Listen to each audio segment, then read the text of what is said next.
it's so important for all of my salespeople. I tell them, have conversations with potential buyers, have conversations with just people in the industry, network, build your own brand too. I've been talking about our company's brand, which I think is great, but we all have to have our own individual brands. That influences a lot a buyer. So it's not just the company they're buying from, it is the brand of the individual. And listen, these difficult times can create a little bit more time in our schedule, whether we like it or not, to do more of this. When you're busy taking orders and closing business constantly. Welcome to Revenue Insights. Every week, we'll be joined by revenue leaders from some of the most successful and highest growing companies. Together, we explore how they built their revenue teams, the journeys that they've been on, and the lessons they have learned along the way. Revenue Insights is brought to you by Ebster. We're a revenue intelligence platform designed to help revenue teams to build more pipeline, close more deals, and retain more customers.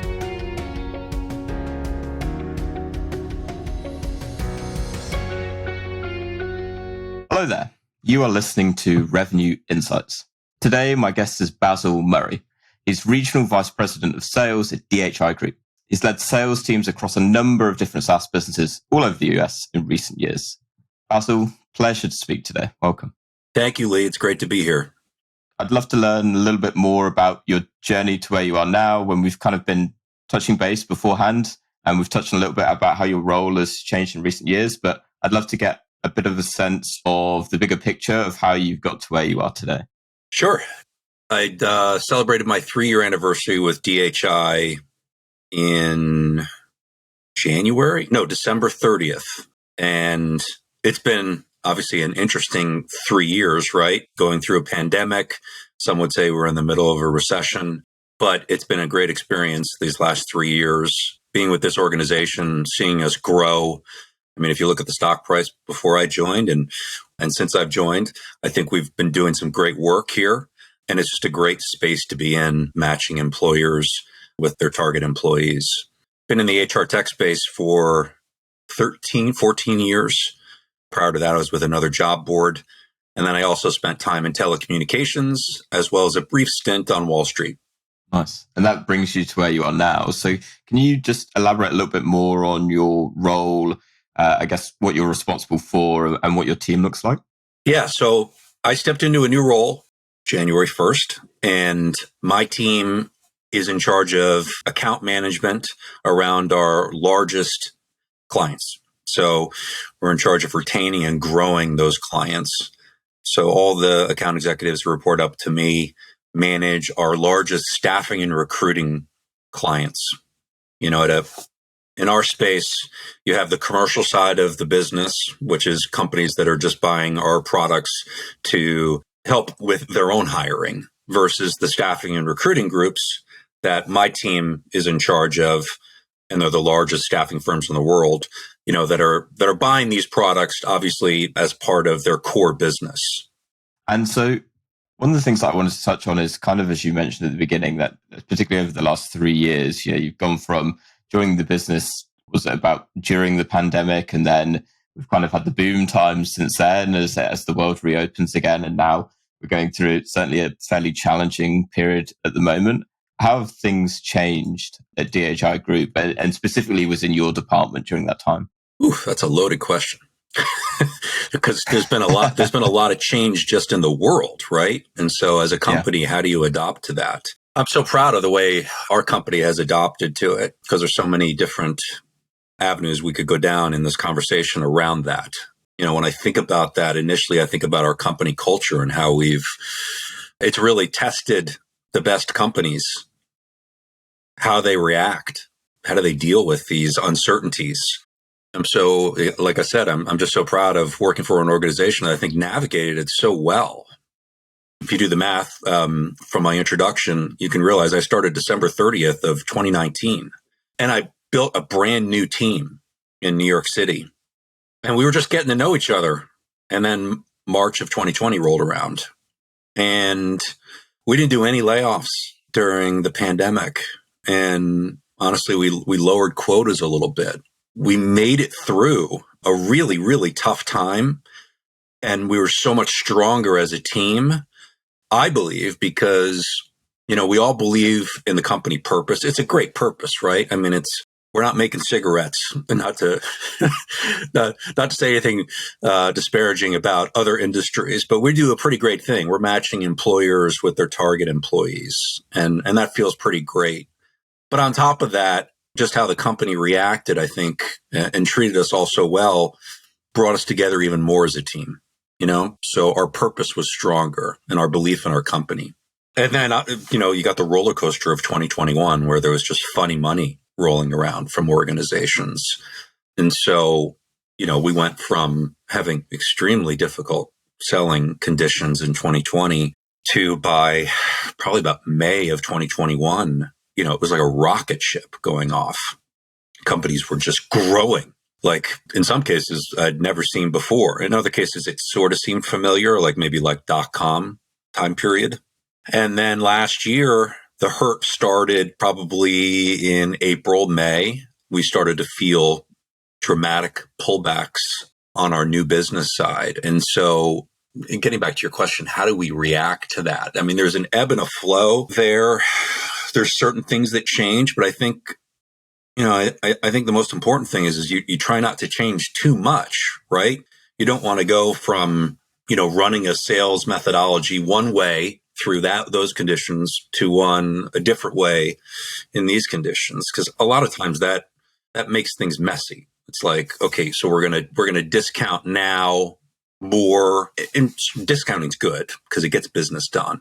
But I don't think you want to change your core too much, right? And so you still want to have the same expectations and accountability and inspecting what you expect as a leader through, the gold rushes of like a 2021 and the challenges of a 2022 and even into 2023. So I don't think too much changes on the sales methodology and how you run the team. I guess getting back to how I started to answer this question, to me, what came to mind is the company culture. And I believe that we've navigated that really well. And lots of organizations have, and some haven't. And I think that's been pretty evident. And that obviously brings you to where you are now. So I feel like the one bit that I want to dig into then is it's not so much a case of change, but more a case of adapting. And so what have been perhaps three of the biggest, shall we say, adaptations that you've made to kind of pivot your teams from that, the funny money period into where we are now, where, it's everyone's scraping pennies together and trying to find stuff down the back of the sofa. How have you adapted? So like three changes. It's interesting. Like when you say that, I think of like, I don't know that there are things that I instituted that or started talking about that were necessarily changes. But what I do have the experience of is being through probably three different recessionary periods, just to show my age. And so I've seen this, it's a little bit predictable. And what's interesting is some of the people who have reported into me in the last 3 years, they haven't been through, they're early enough in their career. And so it's helping them to navigate this. So what are some of those things? You said three things. Gosh, we still want to continue to have conversations. We want to build relationships. And those relationships ideally are around having someone trust us with an investment in our product portfolio. But even in the absence of that, because we can't control timing, we need to still build relationships. And so, I think it's so important for all of my salespeople. I tell them, have conversations with potential buyers, have conversations with just people in the industry, network, build your own brand too. I've been talking about our company's brand, which I think is great, but we all have to have our own individual brands. That influences a lot a buyer. So it's not just the company they're buying from, it is the brand of the individual. And listen, these difficult times can create a little bit more time in our schedule, whether we like it or not, to do more of this. When you're busy, taking orders and closing business constantly, it's a little bit harder to find time to network and maybe do some of this other stuff. I think the other thing too is, maybe if we're moving on to number two, don't project onto clients your assumptions. I think especially in these times, we can assume that maybe they don't have the money to spend, or they wouldn't want to spend as much as they did last year. I think that's such a mistake, and I see it done by salespeople too often. Let's be great investigators and asking great quality questions, as opposed to trying to lead them with answer, or lead them with leading questions, I guess is a better way to put it. And, if you look at some of the greatest companies ever created, they were created and they exploded, if we look back on it, in a recessionary period. And it's because they got bold and they got aggressive, and because they invested when everyone else wasn't. So again, going back to, don't project on a client our insecurities about what's going on in the markets. I think the third thing is maybe just what I touched on a little bit too, which is we have to encourage our buyers to be bold and courageous. That's not easy to do sometimes. That can be outside our comfort zone, because that means not taking no the first couple of times. And if you come out of a roaring 2021, you probably weren't hearing no too often. But you have to tell them the stories that I just shared with you, the companies that were created during those recessionary periods. And are they going to be one of those companies that seizes the opportunities that others are afraid to? I want to pick up on the first point that you made there. When you're coaching your reps, what would you say, or rather, how are you coaching your reps to build better relationships during a recession? So it's not easy to ask people for time, because that's what I'm suggesting, right? In fact, I had a call with a guy yesterday, and he kept asking me to get on the phone with him. He perceived me as a buyer, and I finally accepted it because he asked me for 15 minutes. This is after like 3 or 4 weeks of him soliciting me. And I was like, I want to see what he does with 15 minutes. Because I think 15 minutes is a time frame that we can spare that, right? That just seems more sparable than 30. That's what I'm encouraging my folks to do, is offer something up. I love data, in the HR tech space, and what we're focused on here at DHI and at Dice and Clearance Jobs. Those are the two job boards that we run. Especially right now with what's going on in the economy, because you've got all these weird fundamental differences going on. Like the consumer price index hasn't suffered at all. And yet we hear about all these layoffs, right? And yet unemployment it doesn't appear to be suffering from all these layoffs as much as you would think it would. And so there's a lot of confusion. And if you can bring data to the conversation and you can show them supply versus demand information as it relates to the job types that they're most concerned about, or show them trends that are going on. We were just looking at trends the other day, and there's actually a nice little trend going on right now where there's more commercial businesses adding on jobs in the last 3 months. Believe it or not, wasn't the case at the end of last year. They were posting less jobs. And if you can bring that to, a conversation and throw out that to a potential buyer, even if they're not a potential buyer right now, but they're maybe a potential buyer in a few months, you're arming them with something that you're not asking them to buy anything, but you're bringing something to the table of value around, this overall topic that we're in space that we're focused on, right? Which is, helping them find their target talent. We know that they're going to need to add on target talent sometime this year. So, let us be a trusted partner now by bringing you valuable information. Again, it's not easy to get the time. And I think the way you become a trusted advisor and the way you have a great reputation and the way people want to introduce you to other colleagues of theirs, is you always come to the table with something valuable. You always honor the time commitment. So if it's going to be 15 minutes, it should be 14 minutes and 30 seconds. And I think these leaders out there, they want to have this type of information. They want to have these types of conversations. They're just picky about who they want to have them with. So make yourself available and attractive enough that they want to include you in that, that small group of people. Yeah, I really like that point around really what is, I guess, using data as part of the value sell, right? So, actually around giving them something more than just, this is what I'm, these are our features, right? So switching from that feature selling to very much a value selling kind of mindset. And also a really interesting point around the usage of data as part of that as well. Am I right in guessing that that's kind of first party data that you guys have access to that you're then able to use to push that sales process along? We have some of our own internal data. We also use some external data. We have a partner that pulls in Bureau of Labor, BLS data. Yeah, it's pretty expansive. It's something I lean on heavily.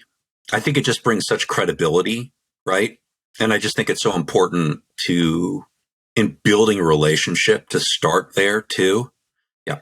So what I want for us to dig into a little bit more was something that you actually mentioned at the beginning around how your role has changed, and very much in terms of looking after the top accounts that you guys have. So both from a renewal and a upselling perspective. So could you speak a bit more around, I guess it may be along the similar lines to what we've talked about.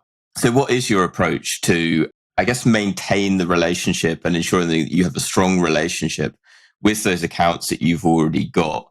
And probably a better way to put it is, how are you de-risking the chance of churn amongst those accounts? So the people who report into me are the sales folks in charge of these accounts. And then we also have my boss also oversees success, what we call account success, customer success. And you have a customer success person who's in charge of those accounts as well. And then you have leaders over those groups as well. So there's a decent sized team that's just assigned to those accounts. And there's a pretty good ratio too, a low ratio, which is nice as far as like how many of these success people and account management people and leaders oversee our largest accounts. So there's plenty of availability of time to really focus on them. So, ideally, I think most of our clients were having at minimum quarterly business reviews. In some cases, we have monthly business reviews. We sort of leave that up to the client's preference there. And many of these clients, there's daily, weekly interactions. Sharing of data is really important in our industry.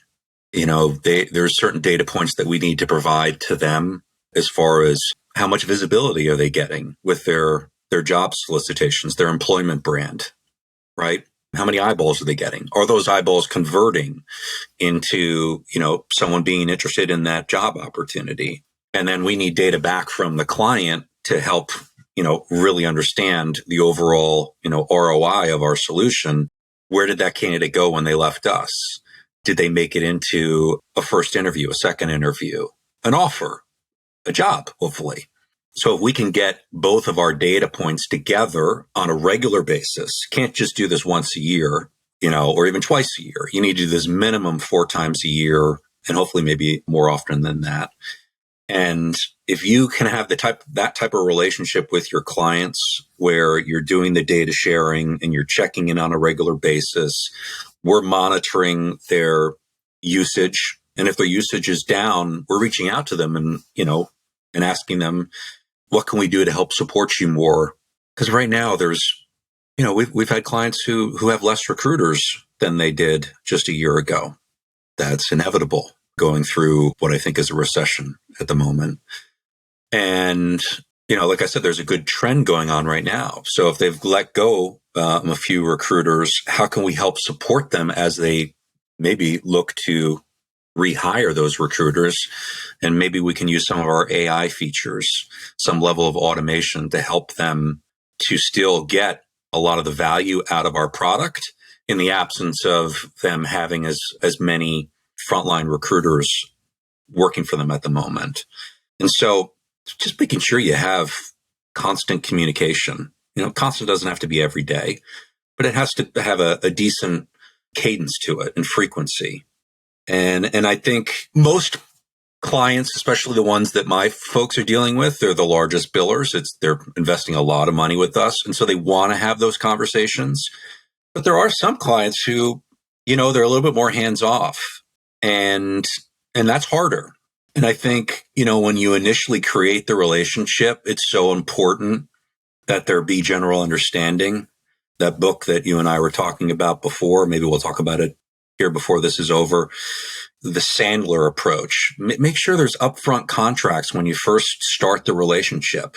You've got a lot of things that the client's asking for you when you first start the relationship, and you need to make sure that you're asking of them some things that are going to be very important throughout that relationship.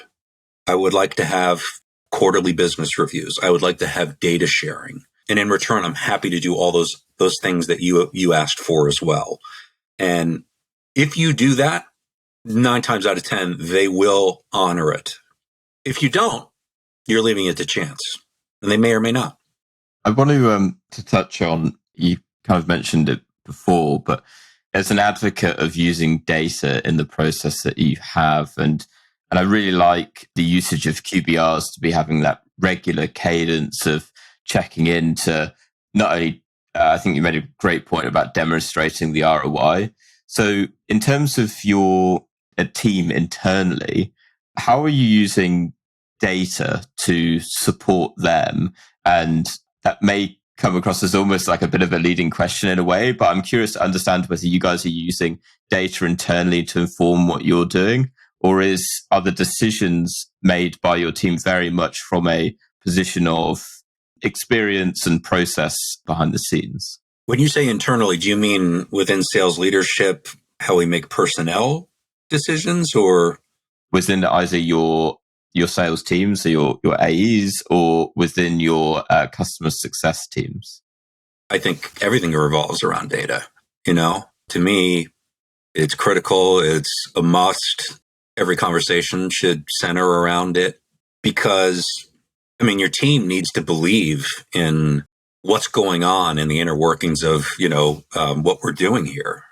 It can't all just be rah-rah, I guess. And we've got great data points to show what we're doing and it's working, and honestly where it's not working too, right? We use data to identify early on, okay, is there something that needs to be addressed here? We're seeing a little bit of a trend, right? Like most companies, we're invested in lots of different data products, Tableau, Salesforce, a few others. Actually, probably quite a few others that the sales team isn't even aware of that are involved with the product team. But yeah, in today's world and here at DHI, I can get a report on just about any item that you want to dissect and look at. And hopefully I'm answering your question. I just think that data is so important in having credibility and trust for your team to know how they're being measured, right? Which I think is sort of maybe what you're getting at. Yes, it's important. What's their attitude like, and what do they bring to the team as far as emotional intelligence and creativity, right? And drive. But there's also got to be real measurable data points. A lot of that's easy on the sales side. It's like, all right, how much revenue have you brought in? How much did you grow it? On the customer success side, how many QBRs have you delivered? What's our retention rate look like? They have skin in the game on that. But I think, the more you can measure all of our activities and all these different data points that we have available to us in this day and age, I think the more employees know what success looks like.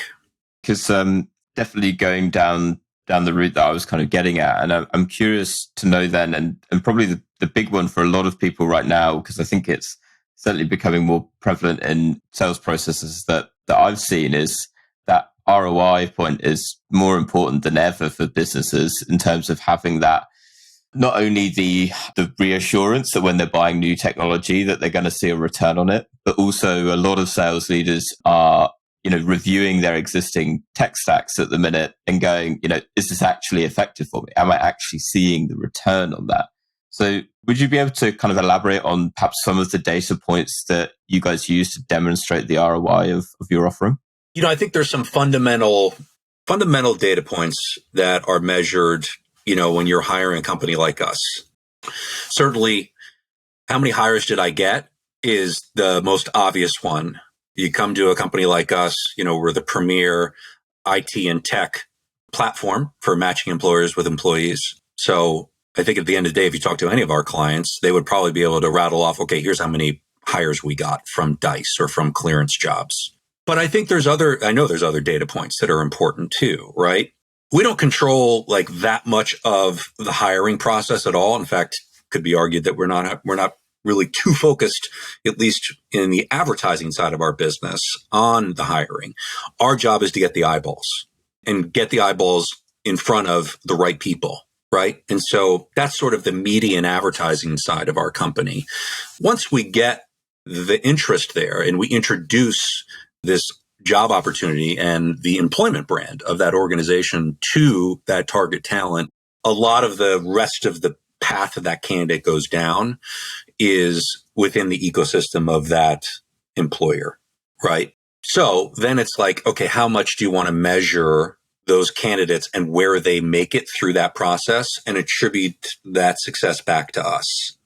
There are different levels of services that we offer. So we actually do have companies who outsource a lot more of their hiring process to us, where we're doing a whole media strategy for them. And that would include advertising, media, on platform, off platform. We also do a lot of heavy sourcing, which you have to do when you're hiring technologists, just because there's a math problem there. There's way more demand than there is supply. So advertising is generally not going to get the job done. So you've got to have heavy sourcers. They've got to be really skilled tech sourcers, which is also a hard candidate profile to come upon to hire. Our team has highly tenured sourcers who do that. And so when companies are using that part of our product, where we're more heavily invested in their hiring process, you can measure us a lot farther. It's a lot easier to have a conversation around how many hires did you get from Dice because, okay, we carried those candidates a lot farther along in the candidate process. And we kind of dropped the most screened, qualified candidates at your doorstep. So it makes a lot more sense to measure it farther. Some companies, they just want brand awareness. And so they've used us for like hiring events. They've used us through our advertising avenues on our platform. They've been a part of articles that we've written on our insights section of our website, which is a highly trafficked site where technologists go to be informed about what's going on in the industry. And so it's really about, okay, how much of our target talent amongst our technologists are you reaching, right? The same idea around like advertising on television. What's the audience? Obviously, it's a very specific audience, but how much of the audience have you reached with all the different solutions that we've done with you? Final question. And you kind of alluded to it earlier. So I would love to know, what is one book that you would recommend to other sales and revenue leaders? You Can't Teach a Kid to Ride a Bike at a Seminar by David Sandler. A lot of people have heard of the Sandler method. Book's been around a long time. I think it's a great book, and it's a great foundation for sales methodology. A lot of it has to do with spending the majority of your time qualifying buyers and prospects to make sure that we're not wasting time with buyers and prospects who might not be ready. That's not easy, by the way, to do in a market like today's market, right? Because we want to have conversations, and sales are few and far between on the new business side of most organizations. And so it can be easy to, be a little bit desperate and maybe giving up some of the sales rules that we lived by in 2021. But it's so critical that we qualify buyers and prospects early on. And we, you heard this term before, and we have upfront contracts that we establish with these buyers so that it's a two-way road, and there's accountability and there's expectations on the seller side as well as on the buyer side. And that's really what the Sandler approach is about. I highly recommend it. I think there's any one book, whether you're starting out in sales or you just want a refresher, it's a great read. Maybe 150 pages. It's not long at all. Nice. Excellent recommendation. So, Basil, thank you so much for your time and for sharing some of your expertise and ideas.